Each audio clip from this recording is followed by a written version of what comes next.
Hello and welcome. My name is Nilaus. This is a special episode of my campaign, and I'll be focusing exclusively on making this a tutorial on how to set up logistics train network for a large base such as this one. So if you've not watched any of the other episodes in the series, do not fear. I will not be assuming anything. I'll be walking through exactly how to set up logistics train network for a very large base. I'm playing this campaign as AngelsBob with AngelsMods, Bob mods, and marathon settings, so everything is 4 times as expensive.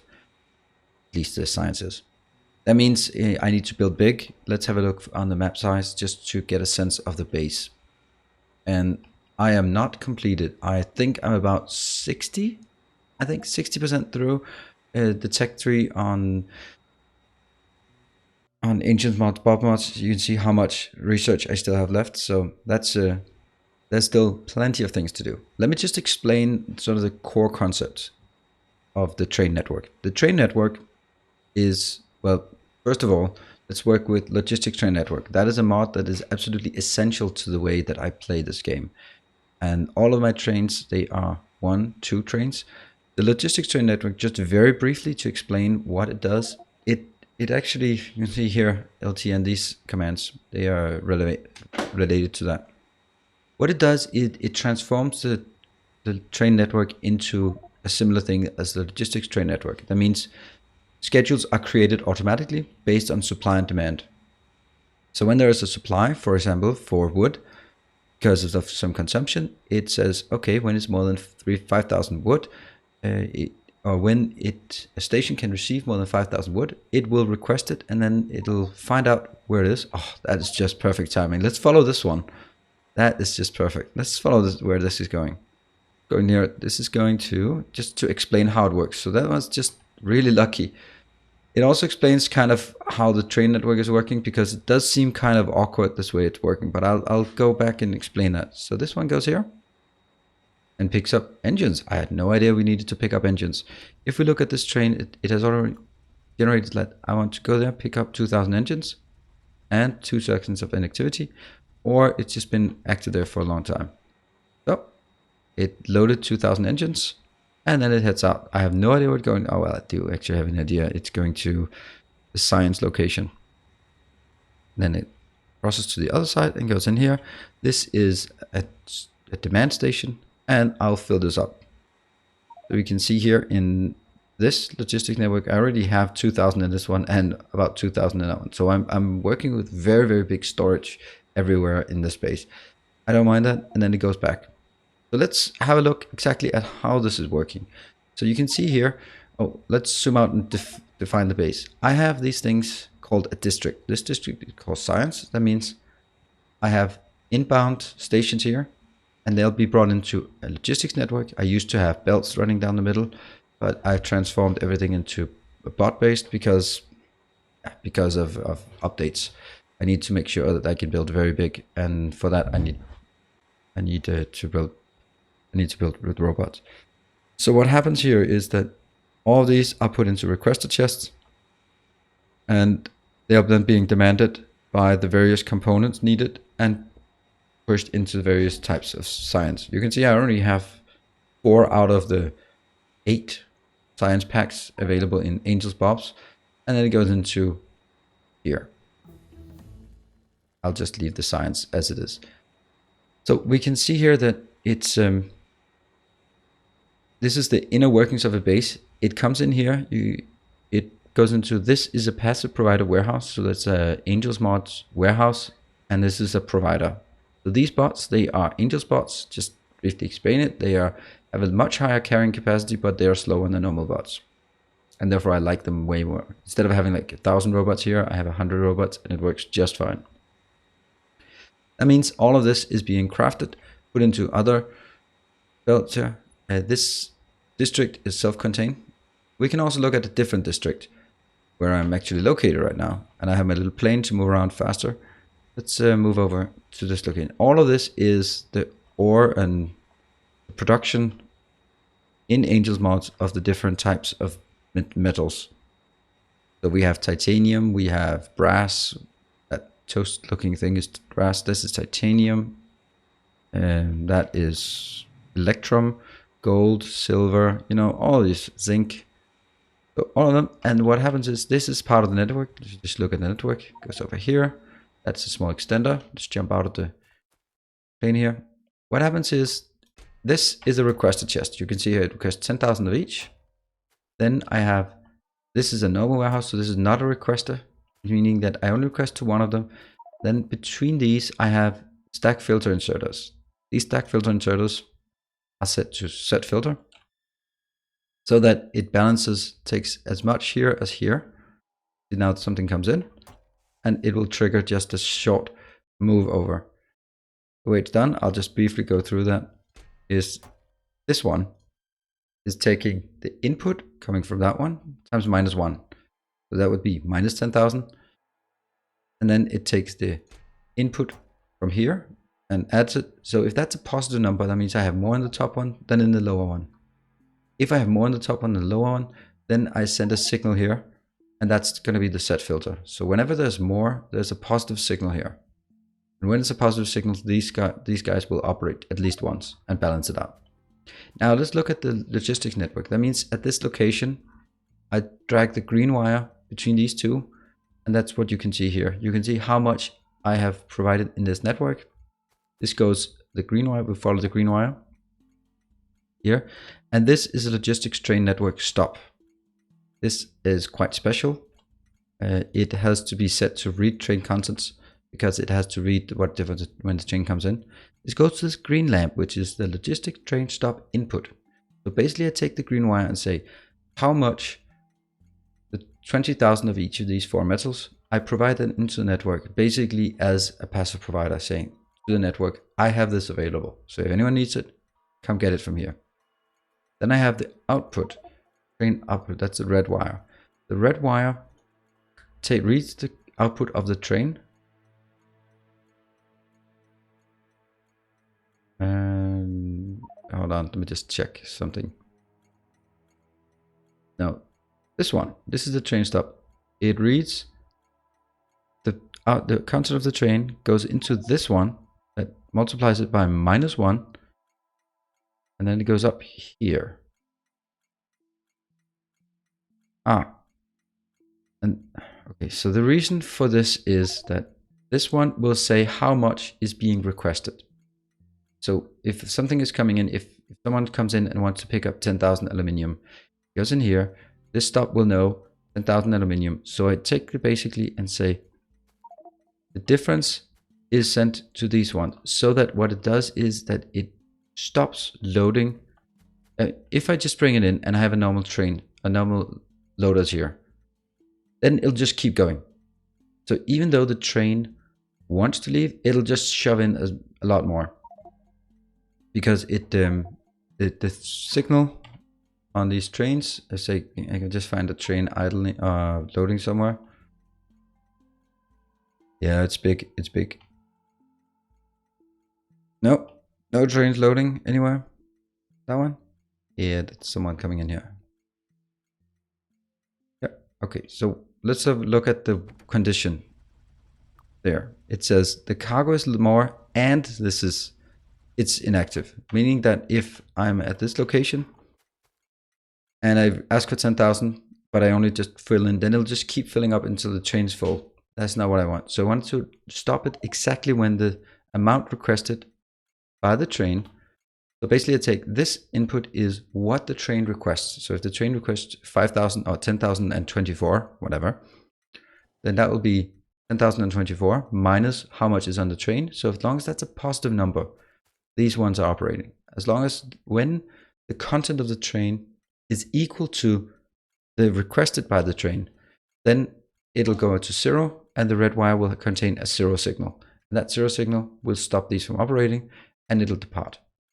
So that's a provider, very small, very simple provider, and I have lots of these. As long as I have them, they work. You can see that the network is always active.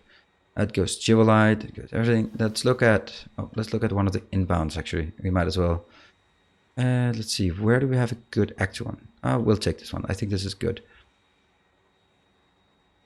because there are more tricks to it. Oh, I don't want to go run over. Here we have a good example of a train that's unloading. This is unloading here until aluminium ore is 0 and 2 seconds of inactivity.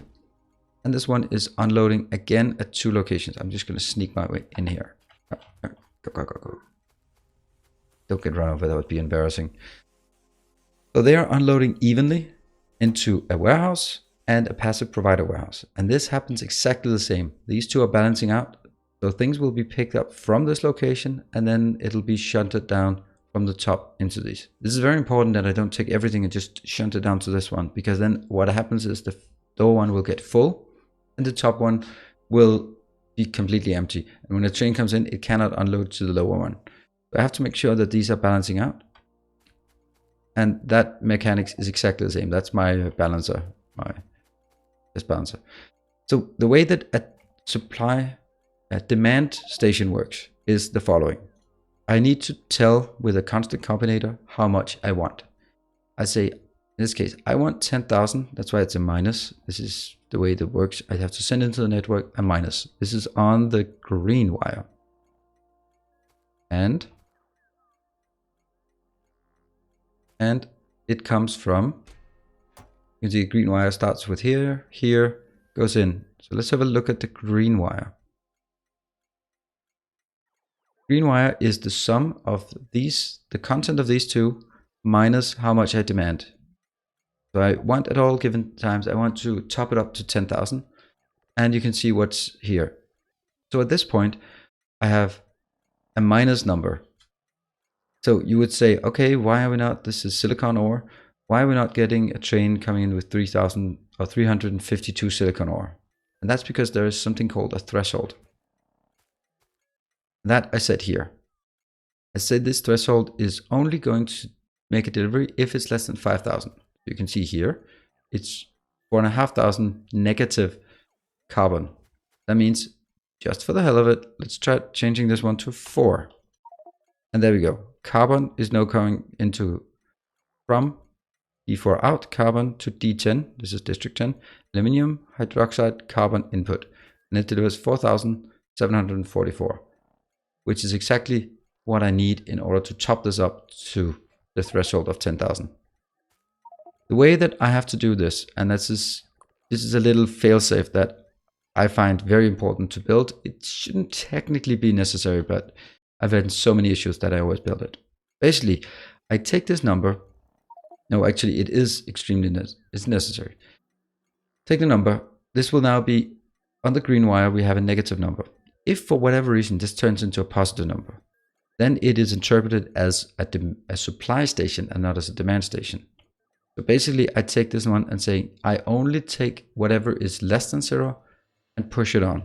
So on the outbound side, one of these was positive, it would not turn into a demand or supply station. It would just be 0. Here we go. Here's the carbon coming in. You can see you also have the red signal. The red signal is how much is left on the train. And you can see this is then topping up. And this one is controlling. I'm just going to move it back because otherwise I'll get confused about it later on. And I really want to get out. That's probably not safe. No, it's not safe. So that's a loading station and that's an unloading station. The only other station that's left is the depot station. This is the idle location where the trains are parked when they're not doing anything. So basically all the trains are located here. You can see how many I have parked. They are just idle. And I don't have, even though the space has a lot of work going on, I really don't need a lot of trains because they only operate when there's a need for it. And because of Bob mods, they can also have bigger stacks and these trains are bigger. Angels mods. So they're just parked here. The blue means that they are parked. They're just waiting for orders. So I can take a lot of orders. Now let's describe a bit more what the idea of this rather complex train network. I wanted to design this train network for having a very, very high capacity. And one of the constraints that I see in terms of capacity is actually the fact that when trains are crossing each other's path, they are getting in the way and they're blocking. So basically, what happens here is that both of these train tracks up here are heading east to west, and both of these are heading west to east. So I have this line is just for moving, and this one is for branching out. So I'm not branching out from this one and into, let's say this one, for example, here, because that, when it goes here, it will block this one for quite a while, and it'll basically eliminate the additional capacity. So what I do is I say I can only branch off from the outside. So here I branch off from this side, here I branch off from this side. And that ensures that they will not get in each other's way. Yes, they can merge together, but they will not branch out and reach across the other tracks, which of course means that the trains will run a bit longer. They need to go all the way around here and then go in order to come in here. Then they can go out over here, and then just switch to the inner lane, and then move in, for example. So everywhere I can go. And once I get into one of these arms or branches, it goes in here. Basically, I built 2 tracks just to make sure that I can have this one going in. Then again, 2 tracks, because one is for parking and the other one is for bypass. So I make the bypass, and then it goes into whatever station it needs. When it's loaded at a station, it moves out and goes back on the main line. It has very high capacity. Then the last stop, it's actually also built on. That's actually my last stop. This is my raw material stop. It's also quite relevant. Let's actually jump out of the plane and go there immediately. Did I just hear that faint click of something? Interesting. Take this one. Jump out. Okay, so this is a roboport, a special roboport where they park.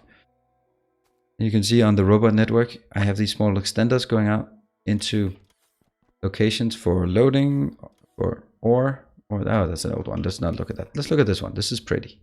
The robot network going in gets picked up. Oh, the robots. The robots are... Okay, let me get out of that. Oh, okay. I'm really lucky with this. What happens here is, this is barrels. That is, what is that? This is natural gas. So a train comes in, pick up natural gas. Natural gas comes from here, all the way over here. Seems like it's very far away. Actually, I think I should have built one there, but I don't have that yet. But we can see here, it goes in, brings in empty barrels and a high quantity, and then goes back. So these ones are always operational. And that gives me, this is how I get fluids in. It is possible to use logistics train network with fuel. However, then you need dedicated train stops, and I don't like dedicated train stops. Specifically, if you look at something like the petrochemical station or petrochemical district I have down here, that would just not work, having this many liquids coming in one location. I have 4 liquids. I don't want to have more than 4 per station, just to make sure that we don't overdo it. But there's a lot of liquids here. Everything is barreled. Everything is working on barrels. And I like that. So where are we? We are here. This train station is a supply station. Things come in. They are being put into requester chests. They are being balanced. Let's take. That's not a requester. So for example, this one. Here you can see something is being loaded in terms of the coal. And that is basically just saying, okay, put it into a network. Now I'm putting 200,000 coal ready for the network. It's almost at the threshold of 100,000 requested, and then balances out. That means comes 200,000. So that is. Oh shit! Were you doing something? No, you're not doing anything. Okay, I can take that out. And this one is a special case when I have liquids, because I need to have a requester station. So I have at this point a requester station specifically for barrels. For barrels, it's important to set up the threshold as 1,000, because I will not be able to carry 10 or 5,000 barrels. Which again is here you have a barrel stop, and it's important to keep the barrel stops separate. Because here, for example, I have a provider of 1,000, so basically it won't be providing to the network until there's 1,000 of each. And there's now 2,000 because of 1,000 each. While this one, for example, should have a higher threshold. This says 5,000 threshold. Because I don't want trains to run around with 1,000 items, except if we're talking about 1,000 barrels because it's only room for 1,280 barrels in one train. So this is the base. This is actually one of my most active and smallest actually, but very, very active and very demanding. This is where I built all of the Bob's electronics and also built Bob modules. So this will be probably my most busy train stop. And I also have these here. So that's actually the overview of this base. I hope this helped to give an inspiration on how to set up logistics train network for a very large base. I think that I am running the train network at 5% capacity, if even that. I mean, look, there's always like 1, 2, 3 trains, but it's quite an active base. I mean, now, yes, I've shut off the science, but there's a lot of things are going on. It's always making more petrochemicals. So here, just always working, more petrochemicals all the time. All of this is just to create more plastic. A lot of it actually. I mean, everything is just operational. Here, probably not. This is idle. It should be idle most of the time because that's my refining, Angels refining. And it works absolutely wondrous. It's a brilliant setup in my own humble opinion because it works and I can scale it. I can just keep scaling it out to both sides and I don't see any bottlenecks hitting it anytime soon. And it's completely self-governing. Like 1,000 slack slurry barrel, I had no idea. I don't even know where that's being created, demanded, what it's used for. I just say, whatever, fine. Go on with it. So lots of things going on and the base can keep scaling. I'll keep scaling. I'll just round it off by saying, if you want to see more of this base, I'm running a series every single day, a new episode is coming out. You can go start with episode 1. We are now at episode 100, but you can also, if you don't want to go that far back, you can start at episode 80. Every 10th episode, I'll do a recap of something sort of like this, but just a recap of where we are and how it's working. So I hope you enjoyed it. I hope this gives an input on how this train network operates. And I hope to see you in another episode, either in this series or in one of my other series or tutorials. If you haven't already, subscribe, leave a like, leave a comment, and I'll be seeing you around. Thank you very much.